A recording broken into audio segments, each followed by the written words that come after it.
Roblox is filled with games, but let's be honest, most of them feel the same. A grind for currency, buy upgrades, repeat.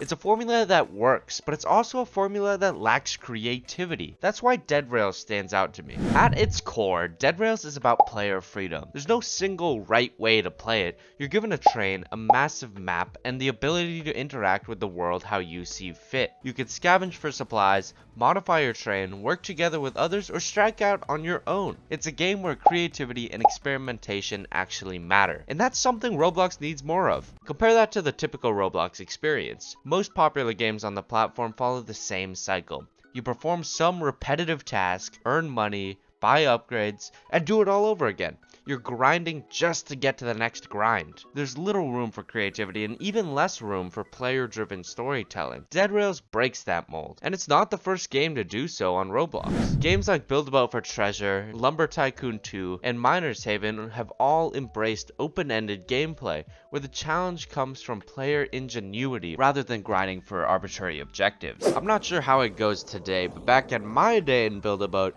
you were just given blocks, and you had to build your own ship brick by brick to get to the end. It's that sort of freedom to be creative, to experiment, that draws me to games like this. Similarly, Lumber Tycoon 2, you're not just given an axe and you just open your auto clicker and click away. You actually have to explore the map, get new axes, get various upgrades, kind of build your base out, rather than just going from one axe directly to the next and just auto clicking the whole way through. What I particularly love about Lumber Tycoon 2 is that there's not that in-depth of a tutorial. I mean, there's so many different wood types that even I haven't gotten that you have to go actually physically explore the map to go find. And Miner's Haven has got to be one of my favorite tycoons ever, really. Unlike some of the tycoons of today on Roblox, you're not just stepping around buying the next green button. Instead, you actually have to think about the tycoon and build it yourself, because it's kind of a sandbox style. There are infinite different ways that you could put together your droppers with your furnaces and your conveyors and your upgraders,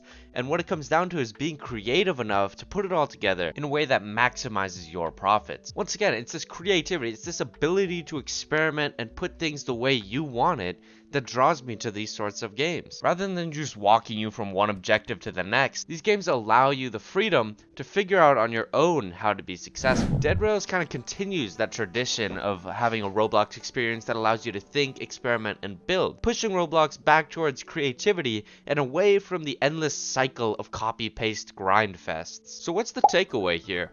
Well, the success of Dead Rails shows that many players still want more than just a mindless progression system.